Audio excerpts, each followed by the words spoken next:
Hello. അപ്പോൾ ഇന്ന് നമ്മൾ ചെയ്യാൻ പോകുന്നത് ഒരു കപ്പയും ബീഫ് കറിയാണ്. അതെന്താണെന്ന് വെച്ചാൽ ഇന്ന് 8 നോയമ്പ് വീടലാണ്. അപ്പോൾ ഒരു സ്പെഷ്യൽ ഇരിക്കട്ടെ എന്ന് വിചാരിച്ചു കേട്ടോ.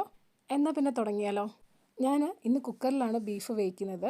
ആദ്യം തന്നെ നമുക്ക് ആവശ്യത്തിന് എണ്ണ ഒഴിക്കുക. അതിലേക്ക് ഒരു കറുവാപ്പട്ട, ഒരു 4 ഗ്രാമ്പൂ, 3 ഏലക്ക, പിന്നെ നമ്മുടെ ബേ ലീഫും കൂടി ഇട്ട് ഒന്ന് ചൂടാക്കിയെടുക്കാം. അതിലേക്ക് നമുക്ക് ഈ അരിഞ്ഞു വെച്ചിരിക്കുന്ന സവോള ചേർത്ത് നമുക്കൊന്ന് വഴറ്റിയെടുക്കാം. ബ്രൗൺ കളറിലൊന്നും ആകണ്ട കേട്ടോ. നമ്മൾ കുക്കറിലിട്ട് വേവിക്കുന്നുണ്ട്. ഏകദേശം ഒന്ന് വഴന്ന് വന്നാൽ മതി. ഈ കാണുന്ന പരുവത്തിലായാൽ മതി. അതിലേക്ക് നമുക്ക് ഇഞ്ചിയും വെളുത്തുള്ളിയും കൂടെ ചേർത്ത് ഒന്നുകൂടി പച്ചമണം മാറുന്നിടം വരെ ഒന്ന് വഴറ്റിയെടുക്കാം.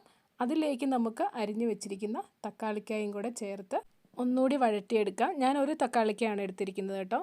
ഇവിടെ സൈഡിൽ മമ്മി നമ്മുടെ കപ്പ കൊത്തി ഞുറുക്കുന്നുണ്ട്. അപ്പോൾ ഇനി വഴണ്ട് വന്ന സവോളയിലേക്ക് 1/2 ടീസ്പൂൺ മഞ്ഞൾപ്പൊടി, 1.5 ടേബിൾ സ്പൂൺ മുളക് പൊടി, 2 ടേബിൾ സ്പൂൺ മല്ലിപ്പൊടി, 2 ടേബിൾ സ്പൂൺ മീറ്റ് മസാലയും കൂടെ ഇട്ട് പച്ചമണം മാറുന്നിടം വരെ ഒന്ന് നമുക്ക് നന്നായിട്ട് വഴറ്റിയെടുക്കാം.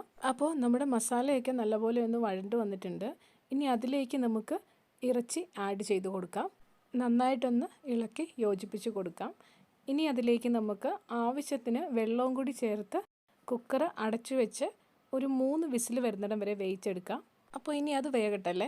ഇനിയാണ് നമ്മുടെ മെയിൻ സാധനം വരുന്നത്. ബീഫ് തന്നെ കഴിക്കാൻ പറ്റില്ലല്ലോ, കൂടുതൽ കപ്പയും കൂടെ വേണമല്ലോ. അപ്പോൾ നമുക്ക് കപ്പയും കൂടെ അടുപ്പേ വെക്കാം. ഇതിനിടയിൽ നമ്മുടെ ബീഫ് വിസിലടിക്കുന്നുണ്ട് കേട്ടോ. അപ്പോൾ നമ്മുടെ കപ്പ എന്നാണേലും തിളച്ച് വന്നിട്ടുണ്ട്. സോറി കേട്ടോ, കപ്പയുടെ അരപ്പിൻ്റെ വീഡിയോ എടുക്കാനായിട്ട് മറന്നുപോയി. കപ്പയുടെ അരപ്പിൽ നമ്മൾ ചേർക്കുന്നത് തേങ്ങ, മഞ്ഞൾപ്പൊടി, കാന്താരി, ചുമന്നുള്ളിയും കൂടെ അരച്ചിടുകയാണ് കേട്ടോ. അങ്ങനെ നമ്മുടെ ബീഫ് കറി ഇവിടെ റെഡി ആയിട്ടുണ്ട്. ഇനി അതിലേക്ക് നമുക്ക് കടുക് പൊട്ടിച്ച് ചേർക്കാം. ഞാൻ കുറച്ച് തേങ്ങാക്കൊത്ത് ഇട്ടിട്ടുണ്ട് കേട്ടോ ആദ്യം. അതൊന്ന് മൂത്ത് വരുമ്പോഴത്തേക്കും നമുക്ക് അതിലേക്ക് കടുക് ചേർക്കാം. അതുപോലെ തന്നെ കുറച്ച് പെരിഞ്ചീരകം കൂടെ പൊട്ടിച്ചൊഴിക്കുന്നുണ്ട്. നമുക്ക് വേണമെങ്കിൽ പെരിഞ്ചീരകത്തിൻ്റെ പൊടിയും ചേർക്കാം കേട്ടോ. അപ്പോൾ നമ്മുടെ ബീഫ് കറിക്ക് കടുകും കൂടി പൊട്ടിച്ച് ചേർക്കുമ്പോൾ ഒരു പ്രത്യേക ടേസ്റ്റാണ്. കൂടത്തിൽ ഇത്തിരി നെയ്യും കൂടെ ചേർക്കുവാണെങ്കിൽ അടിപൊളിയായിരിക്കും കേട്ടോ. അപ്പോൾ നമ്മുടെ കപ്പ ഇവിടെ ഇളക്കി എടുത്തിട്ടുണ്ട് കേട്ടോ. ഇച്ചിരി മഞ്ഞപ്പൊടി കുറഞ്ഞു പോയോ എന്നൊരു ഡൗട്ടുണ്ട്. എന്നാൽ പിന്നെ നമുക്കൊന്ന് കഴിച്ചു തുടങ്ങിയാലോ. തുടങ്ങാമല്ലേ. ഒരു കാര്യം കൂടെ ഉണ്ട് കേട്ടോ. നല്ല എരിവുള്ള കപ്പ കഴിച്ച് കഴിയുമ്പോൾ ഒരു ചൂട് കടുങ്കാപ്പിയും കൂടെ കിട്ടിയാൽ എങ്ങനെ ഉണ്ടായിരിക്കും?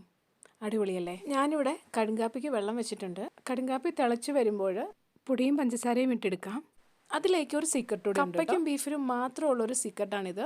തിളപ്പിച്ച് വെച്ച കടുങ്കാപ്പിയിലേക്ക് ഒരു ഗ്ലാസ് പച്ചവെള്ളം കൂടി ഒഴിക്കുമ്പോൾ ഒരു പ്രത്യേക ടേസ്റ്റാണ് കേട്ടോ. നമ്മൾ വിചാരിക്കും എനിക്ക് ഭ്രാന്തായൊന്ന്. ഭ്രാന്തൊന്നും ഇല്ല കേട്ടോ. ഇതെല്ലാവരും ഒന്ന് ട്രൈ ചെയ്ത് നോക്കുക. ട്രൈ ചെയ്ത് നോക്കിയിട്ട് കമൻറ്റ് ബോക്സിൽ കമൻ്റായിട്ട് അറിയിക്കുക. വീഡിയോസ് ഇഷ്ടപ്പെടുന്നുണ്ടെങ്കിൽ ചാനൽ സബ്സ്ക്രൈബ് ചെയ്യുക, ലൈക്ക് ചെയ്യുക. Thank you for